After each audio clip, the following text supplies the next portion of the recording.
welcome to Webwalkers. Tonight we're going to do the top 10 most underrated species, according to me, and this is going to be a two-parter. So tonight I'm going to do numbers 10 through 6.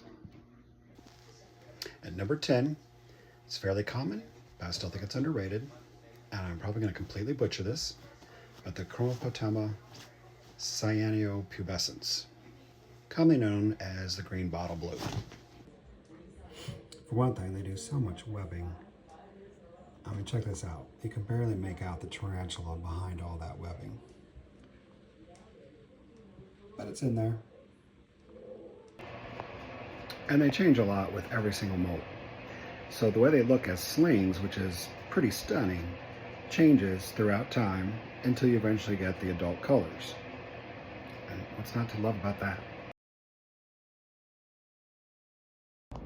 And number 9 is the Carabina alata. This is the Puerto Rican pink-toe. And the reason why I'm putting this one on the list is because it's overshadowed quite a bit by the other Carabina, which is the, obviously, Versicolor. Now they both start off looking almost identical as slings, what people commonly call the blueberries. So they start off this really incredible blue. The alata, unfortunately, does not mature into these beautiful colors like Versicolor does. It eventually becomes brown, but it's still a beautiful brown.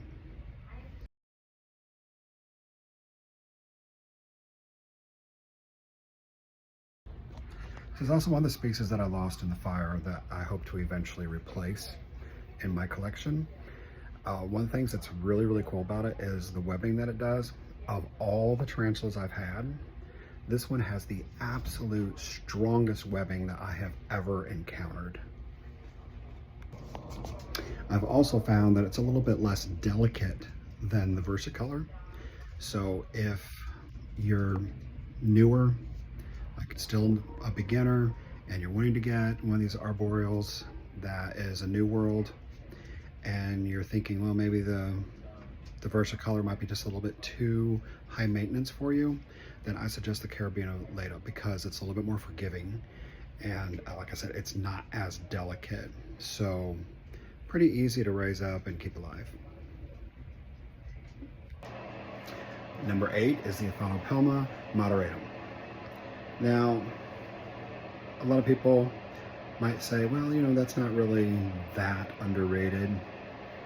Because a lot of people that are into Aphanopelma really like this particular species, but it's still overlooked way too often because people have a tendency to go for the Simani or the Calcotes. It just, there's certain other ones that people have a tendency to go for before they go for something like the moderatum, which I think is a really big mistake because it is a visually appealing tarantula. I'm going to try to get mine to come out so you can see. Actually, she was out. So as you can see, they've got this really nice orange coloration, orange hairs on the abdomen and on the legs, and then the tips of the legs, their feet, are black. And then they got more of like the tan colored carapace. So it's a very nice looking Aphanopelma, as you can see. At number 7 is the Pamphobedius sp. Machala.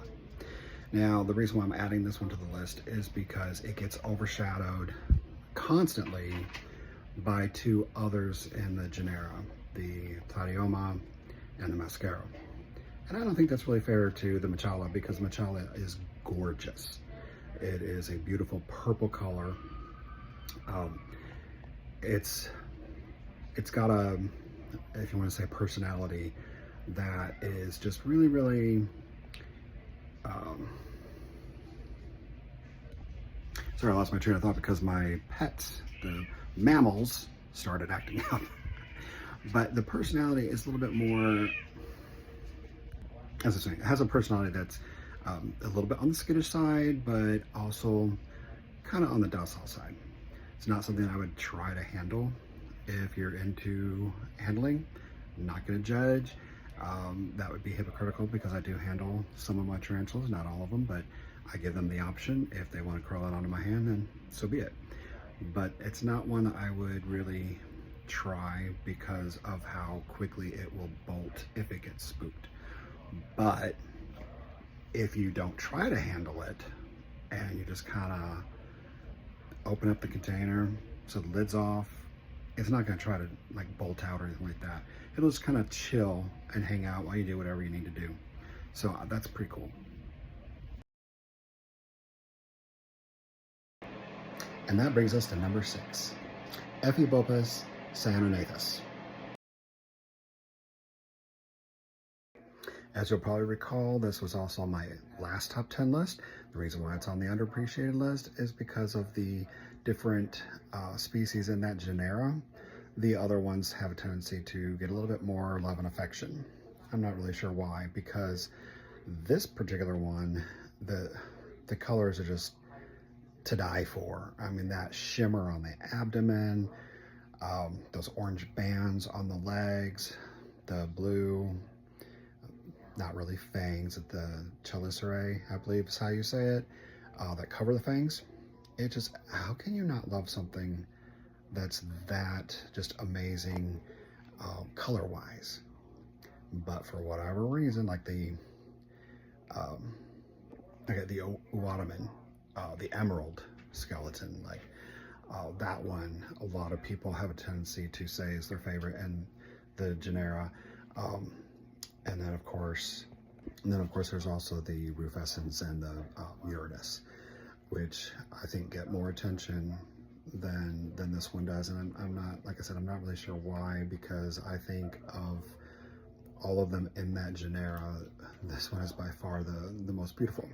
I'm gonna try to get a glimpse of one of mine.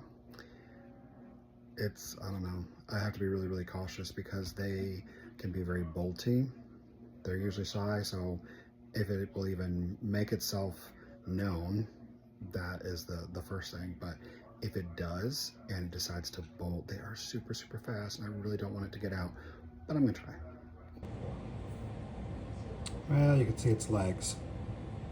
See those orange bands. See some of the blue. But yeah, there's a definite tendency for them to be shy. So that does it for the part 1 of the top 10. Part 2, we're gonna do the top 5. So let me know down in the comments which ones you think should be in the top 5. Let me know what you thought of the part 1 with the 10 through 6. And also go ahead and click on that subscribe